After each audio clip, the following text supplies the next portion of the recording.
చెప్పండి. లాస్ట్ క్లాస్లో ఇలా ఈక్వేషన్స్ టార్క్ అబౌట్ యాక్సిస్ అన్నవి క్లాస్ నెంబర్ గుర్తుందా? Lecture number 11 12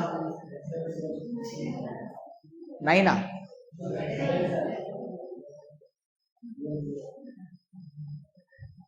11.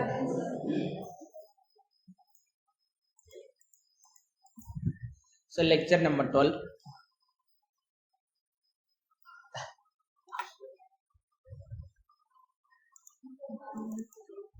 Emma?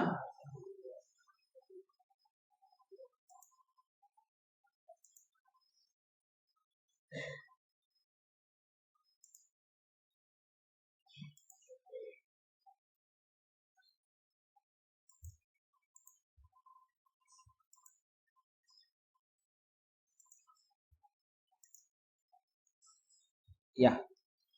So lecture number 12.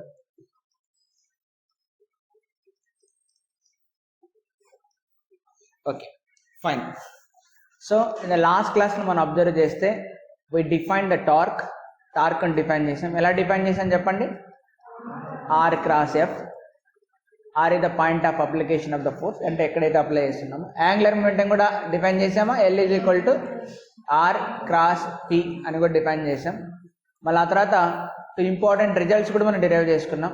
So torque is equal to ఏం రాయొచ్చు మనం? d/dt of rate of change of angular momentum అని కూడా చేసాం. మళ్ళీ తర్వాత ఏంటి? Torque is equal to about any axis, suppose Z axis I alpha అనేది ఒకటి చూసాం. ఇంకోటి ఏం చేసామమ్మా? L about Z axis is equal to I omega, I about Z axis into ఏదో ఒక యాక్సిస్ ఐ ఒమేగా. ఇక్కడ ఇవేనా మన results? Okay, so done. So let us see what is the meaning of an equilibrium. So what is the meaning of an equilibrium? So మనందరికీ తెలుసు equilibrium అంటే ఏంటి? అంటే మూవ్ అవ్వట్లేదని, అంతే కదరా? సింపుల్ వర్డ్స్లో, మరి ఎక్కువ పెద్ద వర్డ్స్ ఏమొద్దు. సో సింపుల్ వర్డ్స్లో ట్రాన్స్లేట్ అవ్వట్లేదు, రొటేట్ అవ్వట్లేదు. Net force 0 and net torque is equal to 0. Translate అవ్వట్లేదు, రొటేట్ అవ్వట్లేదు. సో అప్పుడు దాన్ని మనం ఏమంటాం? ఈక్విలిబ్రియం అనే అంటాం, అంతనే కదా? So net force is 0 along X axis, Y axis అని. So net torque is 0 about any axis అని, about any axis. Okay, so ఎలా ఈ కాన్సెప్ట్ని మనం ఎలా అప్లై చేస్తాం చూద్దాం. ఫర్ ఎగ్జాంపుల్ నేను ఒక చిన్న ఎగ్జాంపుల్ తీసుకుంటాం మనం అర్థం చేసుకోవడానికి దీన్ని ఎట్లా అప్లై చేయాలన్నది. Let's say I take a support will be like this. ఒక సపోర్ట్ ఇలా ఉంది, దాని నుంచి నేను 2 స్ట్రింగ్స్ తీసుకున్నా, స్ట్రింగ్ 1 అండ్ స్ట్రింగ్ 2. ఒక రాడ్ని ఇలా అటాచ్ చేసా. సో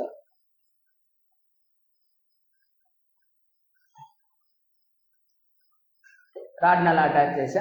లెట్స్ సే నేను ఈ లెంత్ L అని తీసుకుంటా, అంటే rod length L, mass M, mass M. Okay, so ఇప్పుడు ఏం చేసిన? సో ఇక్కడ సే నా కొడుకుని కూర్చొని పెట్టినా అనుకుందాం. This boy is standing here. Okay, వానికి మాస్ ఉంటుంది కాబట్టి సో బాయ్ మాస్ ఏదో సంథింగ్ లైక్ m0 అని అనుకుందాం. బాయ్ మాస్ ఎక్కడ పెట్టాలో కూడా చెప్పాలి కాబట్టి సరే ఫర్ ఎగ్జాంపుల్ ఇక్కడ నుంచి L 4th డిస్టెన్స్లో పెట్టామనుకుందాం. క్వశ్చన్ ఏంటంటే what is the tension in strings? What is the tension in strings? So మనము టెన్షన్కి ఎక్స్ప్రెషన్ రాబట్టాలి, అంతేనా? ఇప్పుడు మీరు లాజికల్గా ఆలోచించండి. ఇక్కడ సో ఊయల్ లాంటిది, మన ఊర్లో ఊగుతుంటాం. ఊయల ఈ పక్క ఒక తాడు, పక్క ఒక తాడు పెట్టి మధ్యలో చెక్క లాంటిది వదిలిపెట్టి దాని మీద కూర్చొని ఊగుతుంటాం, మధ్యలో కూర్చొని ఊగుతుంటాం. పక్కన చిన్నపిల్లని పెట్టుకొని ఊగచ్చు. మనం ఏమన్నా ఊగలేదు అనుకుందాం, స్టాటిక్లో ఉంది అంటున్నారు రెస్ట్. నెట్ ఫోర్స్ జీరోనా, ఊగట్లేదు కాబట్టి నెట్ టార్క్ కూడా జీరో. సో ఈక్విలిబ్రియం అన్నాం కాబట్టి the boy is at equilibrium, system is equilibrium కాబట్టి net force zero, net torque zero, system is equilibrium. Net force zero, net torque zero. ఇప్పుడు మనం లాజికల్గా ఆలోచిద్దాం, అక్కడ ఏమేం ఫోర్సెస్ అపియర్ అవుతాయి. What are the forces will act here? ఇప్పుడు weight act అవుతుంటుంది రాడ్ది. So there is a force of attraction of earth. దాన్ని మనం ఏం పేరు పెట్టి పిలుస్తాం? Force of attraction of earth అంటే వెయిట్ అంటామా? మీరందరికీ తెలుసు దాని మాస్ అంతా ఎక్కడ కాన్సన్ట్రేట్ అయి ఉంటుంది? రాడ్ యొక్క సెంటర్ ఆఫ్ మాస్లో కాన్సన్ట్రేట్. బాయ్ మాస్ కూడా యాక్ట్ అవుతుంటుందా? దాని వెయిట్ కూడా కిందకి యాక్ట్ అవుతుంటుంది, m0g, అంతేనా? సో ఇప్పుడు తీగలో ఉన్న ఫోర్స్ ఏమంటాం మనం? టెన్షన్ ఇన్ ద స్ట్రింగ్ అంటాం. So call it as T2, call it as T1. అంతనే ఇప్పుడు దాని మీద ఫోర్సెస్ యాక్ట్ అవుతుంది మనకు. సో మళ్ళీ రీడ్రా చేద్దాం అవన్నీ. సో లెటెస్ట్ టేక్ ఎంటైర్ పిక్చర్ని నేను మళ్ళీ ఇక్కడ రీడ్రా చేస్తా. This is the rod I have.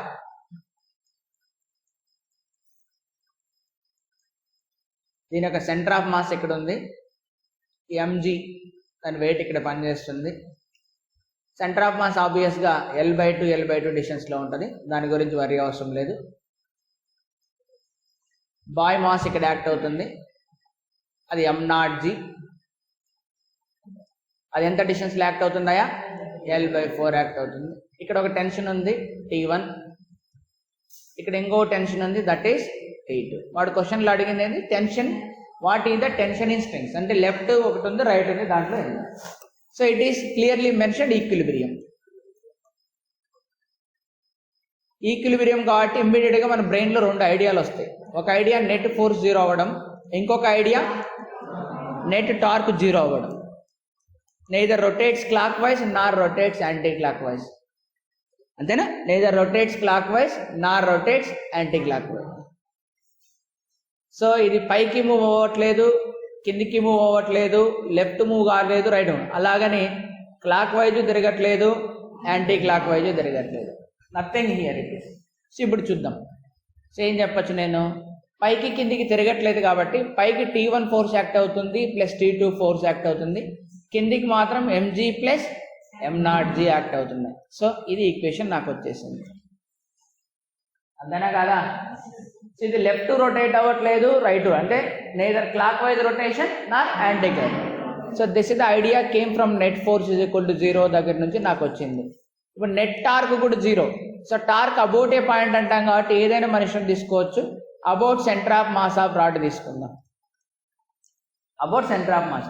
So about centre of mass rod దగ్గరికి వచ్చినప్పుడు clock wise torque must balance with the anti clock wise torque. అదే కదా దాని మీనింగ్. ఇట్లా తిప్పేటోళ్ళు ఇట్లా తిప్పేటోళ్ళు ఒకదాని కూడా బ్యాలెన్స్ అయితేనే neither rotates clockwise nor rotates anticlockwise, అంతేనా? ఇప్పుడు మీరే గమనించండి, ఇక్కడ క్లాక్ వైజ్ ఏ ఫోర్స్ రొటేట్ చేస్తుంది, యాంటీ క్లాక్ వైజ్ ఏ ఫోర్స్ రొటేట్ చేస్తుంది. So here is the scenario. మళ్ళీ డ్రా చేస్తున్నా. mg ఇక్కడ ఉంది,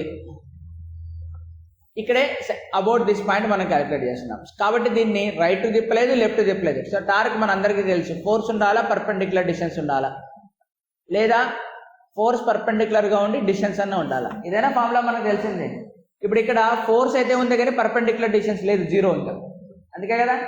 ఈ పెన్నుని సెంటర్ ఆఫ్ మాస్ దగ్గర ఫోర్స్ యాక్ట్ చేస్తే రొటేట్ కాదు కదా, పెన్నుకి కాదు, రొటేట్ కాదు. ఇంకొక ఫోర్స్ ఎక్కడ ఉంది మనకు? ఇక్కడ ఉంది T1. మీరే చెప్పండి. ఇప్పుడు ఇక్కడ పట్టుకున్నారు, ఇట్లా లేపుతున్నారు పైకి, అంటే అప్పుడు ఇది ఏం చేస్తుంది? రొటేషన్. ఇట్లా చేస్తుందా రొటేషన్?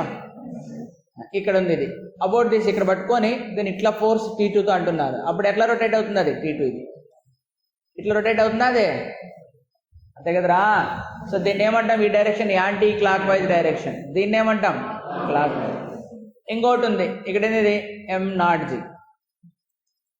ఇక్కడ with respect to this point చూసినప్పుడు మీరు ఇలా కిందికి అంటున్నారు కాబట్టి ఇది ఇట్లా రొటేట్ చేస్తుందా? అంటే కదా యాంటీ క్లాక్ వైజ్ రొటేషన్ చేస్తుంది, అంతేనా? ఇప్పుడు ఎవరెవరు యాంటీ క్లాక్ వైజ్ చేస్తున్నారు? m0g plus T2. Clock wise ఎవరు చేస్తున్నారు? ఓన్లీ T1 మాత్రమే. సో ఇదేంటిది? Clockwise direction. So clockwise direction only T1. So T1, what is the perpendicular distance? L/2 నా? ఇక్కడ నుంచి ఇక్కడికి అయితే మన పర్పెండిక్యులర్ డిస్టెన్స్ కావాల్సింది క్లాక్ వైజ్ ఎవరు చేశారు, సారీ ఇది clockwise, anticlockwise T2 and so M0Gకి L/4 ఇచ్చారు. So M0G L/4 plus T2 L/2. So ఇప్పుడు దీని నుంచి నేను T2 ని తీసుకొస్తా. సో అప్పుడు T1 మైనస్ T2 అవుతుంది, L/2 కామన్, ఇంకేముంది M0G L/4 cancel. So T1 minus T2 is equal to ఏమొస్తుంది M0G/2. సెకండ్ ఫస్ట్ చూడండి ఏముందో T1 plus T2 is equal to MG plus M0G. Second చూడండి ఏముందో T1 minus T2 is equal to M0G. Add చేద్దామా? Solve 1 and 2. Solve equations 1 and 2 for T1 and T1 T2 కోసం దానిలో solve add చేద్దాం. 1 + 2 చేస్తే నాకేమొస్తుంది 2 times T1 వస్తుంది, MG ఒకటి ఉంది, ప్లస్ 3/2 M0G అవుతుందా? ఆల్రెడీ M0G ఉంది కదా, ఇది 1/2 ఆడిది 3/2. సో దీని నుంచి నాకు T1 ఈజ్ ఈక్వల్ టు ఏమొచ్చినట్టు MG/2 ప్లస్ 3M0G/4 వచ్చేసింది T1. T1 తీసుకెళ్ళి ఇక్కడ పెడతామా? T2 వస్తుందా? Put in equation 2. Put in equation 2. అప్పుడు T2 ఈజ్ ఈక్వల్ టు ఏమొస్తుంది T1 minus M0G/2. So T1 అంటే MG/2 plus 3/4 M0G minus M0G/2. ఇప్పుడు ఏమొస్తుంది నాకు? So T2 is equal to MG/2, 2తో మల్టిప్లై చేయండి, 2తో డివైడ్ చేయండి, అప్పుడు ఏమొస్తుంది నాకు ప్లస్ M0G/4. ఏది పెద్దది? T1 పెద్దదా T2 పెద్దదా? చూడు MG/2 కామన్ రెండిట్లోన. సో ఆ బాయ్ కూర్చోవడం వల్ల ఇక్కడ ఏమొచ్చింది 3/4తో వచ్చింది, ఇక్కడ ఓన్లీ 1/4. ఎందుకని? వాడు స్ట్రింగ్ 1కి దగ్గర కూర్చున్నాడు కదా, అంటే అంతే, అది ఇంకా ఎక్కువ ఫోర్స్ని బేర్ చేయాల్సి వస్తుంది కదా, బరువు ఎక్కువ అక్కడ ఎటువైపు వెళ్ళిపోయింది కదా, టార్క్ ఎటువైపు వెళ్ళిపోయింది. అందుకని T1 is greater than that T2. So వాడు లేడు అనుకోండి, అప్పుడు M0 0, బాయ్ లేడు అనుకోండి, అప్పుడు ఏమొస్తుంది MG/2 అంతే కదా, ఈక్వల్గా బేర్ చేస్తాయి కదా దాన్ని, అంతేనా? సో మీరు ఇలాంటి క్వశ్చన్ ఒకటి ట్రై చేయండి, నేను హోంవర్క్ ఇస్తాను మీకు, మీరు హోంవర్క్ ఇస్తాను, ట్రై చేయండి. ఏంటంటే ఇలా ఉంది సిచ్యువేషన్, సేమ్ ఇప్పుడు ఇదే ఒక స్ట్రింగ్ ఉంది, ఒక రాడ్ ఉంది, నో డౌట్ ఇది నో డౌట్, ఇది సెంటర్ ఆఫ్ మాస్. ఇప్పుడు సెంటర్ ఆఫ్ మాస్ నుంచి ఇంకొక స్ట్రింగ్ వచ్చింది, సెంటర్ ఆఫ్ మాస్ నుంచి. సో ఇది L/2 ఆబ్వియస్లీ, ఇది L/2. ఇక్కడ బాయ్ ఉన్నాడు, ఇప్పుడు ఇక్కడ బాయ్ ఉన్నాడు, ఉండొచ్చు కదా, ఏముంది, ఇక్కడ ఉన్నాడు బాయ్. బాయ్. సో రాడ్ వచ్చేసి length L,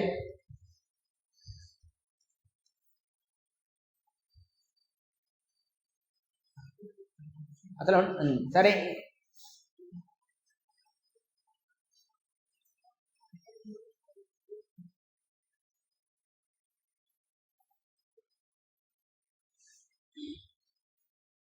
rod length L, mass is M, boy mass కూడా M తీసుకుందామా?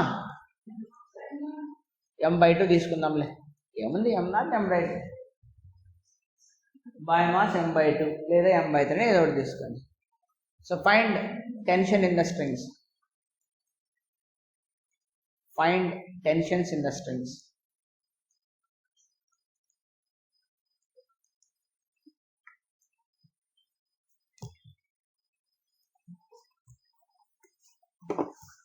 Find tensions in the strings.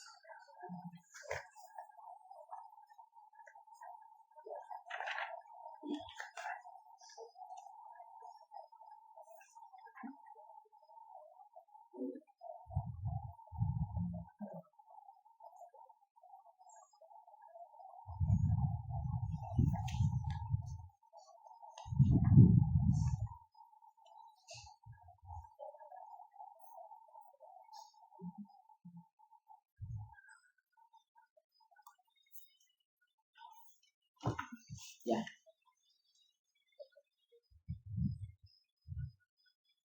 చేయగలుగుతారు కదా, సేమ్ ఇందాక చేసినట్టు. ఓకేనా, రాసినారా? ఏం జస్ట్ ఆ స్ట్రింగ్ అడుగా ఇటు పెట్టా. ఒక చిన్న డెఫినేషన్ ఇచ్చి వదులుదాం. So work, energy and power in rotation,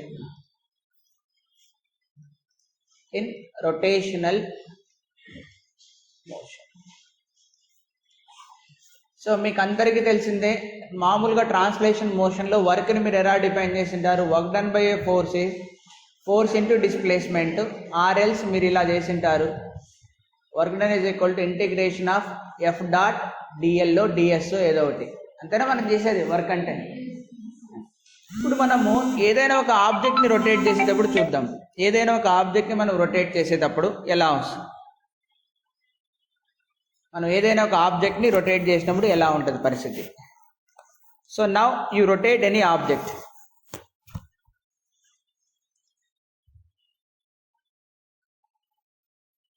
ఇలా ఉంది. So let's say here it is hinge అనుకుందాం, ఏం చేసేసాం అనుకున్నాం. సో ఇప్పుడు మనం ఏం చేస్తాం, ఇక్కడ ఒక ఫోర్స్ అనేది యాక్ట్ చేస్తున్నాం ఇక్కడ, అంతేనా? అదేమవుతుంది, మనకి ఇట్లా రొటేట్ అవుతుంది, యాంగిల్ వస్తుంది. ఈ ఫోర్స్ వల్ల మనకి ఏమొస్తుంది? టార్క్. ఈ డిస్టెన్స్ ఎల్ అనుకుందాం. What is the torque expression? మనకు force multiplied by perpendicular distance. So displacement అనేది వస్తుంది. రాడ్ ఎక్కడి నుంచి ఇక్కడికి మూవ్ అయింది అనుకుందాం, మనకి డిస్ప్లేస్మెంట్ అనేది వస్తుంది. This is angle theta, this is the displacement. మనం డిస్ప్లేస్మెంట్ ఎలా లింక్ చేస్తాం? ఆర్ ఇంటూ థీటా లింక్ చేస్తామా? అంతే కదా, మా డిస్ప్లేస్మెంటే చెప్పింది. సో ఇప్పుడు నేను ఏం చేస్తానంటే ఆ వర్క్ డెఫినేషన్లో సబ్స్టిట్యూట్ చేస్తా. వర్క్ డన్ ఏమొచ్చింది నాకు? F dot S. నేను ఎఫ్ ప్లేస్లో ఏం రాయొచ్చు మీరే చెప్పండి? Torque divided by R perpendicular dot. Displacement ప్లేస్లో సో అప్పుడు నాకేమవుతుంది? R perpendicular answer T dot theta. లేదా ఎలా డిఫైన్ చేయొచ్చు మనం? Work done will be integration of T dot D theta. Displacement అంతే కదా. సో ఫ్రమ్ యాంగిల్ టీటా 1 నుంచి యాంగిల్ టీటా 2కి మనం డిస్ప్లేస్మెంట్ అయినామని చెప్పచ్చు, అంతేనా? సో పవర్ని ఎలా డిఫైన్ చేసింటాం మనం?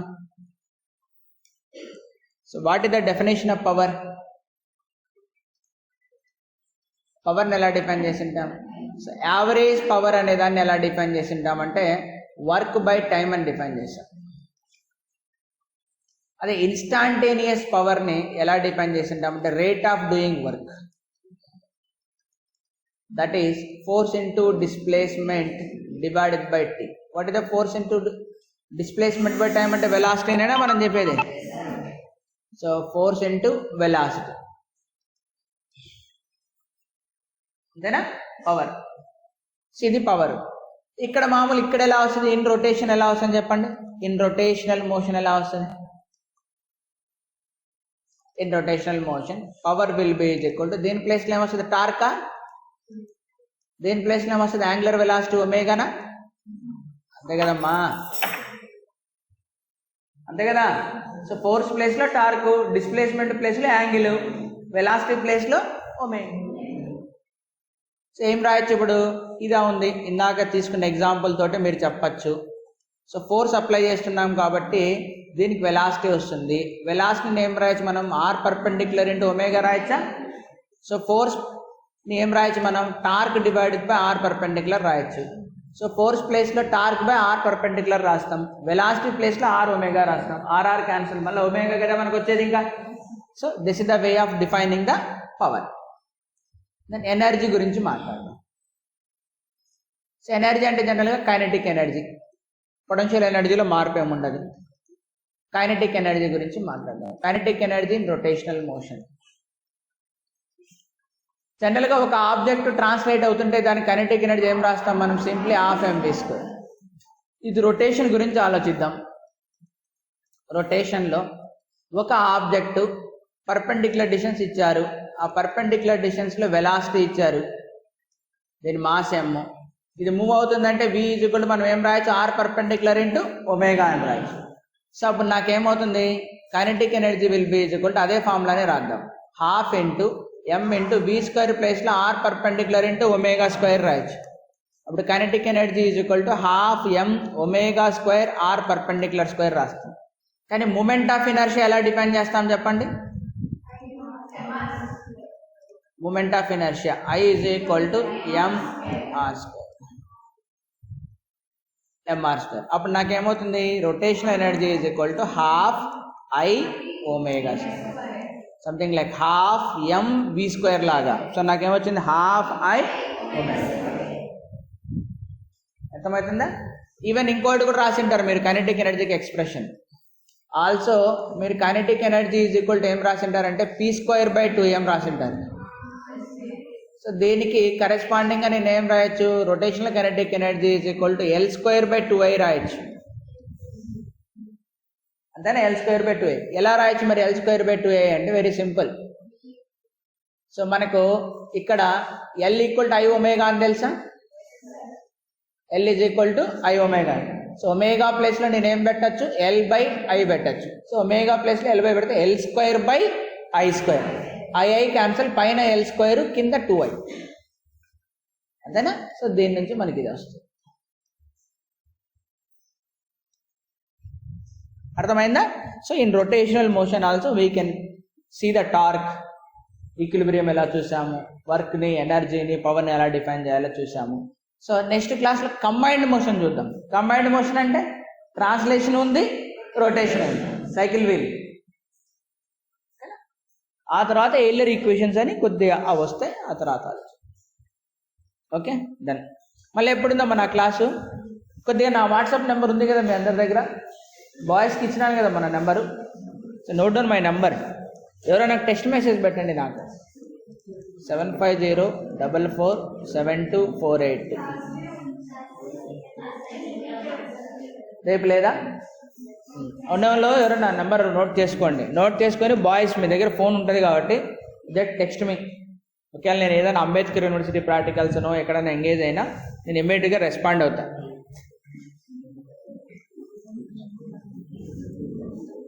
Okay done. మరి ఏముంది నెక్స్ట్ క్లాస్ మీకు?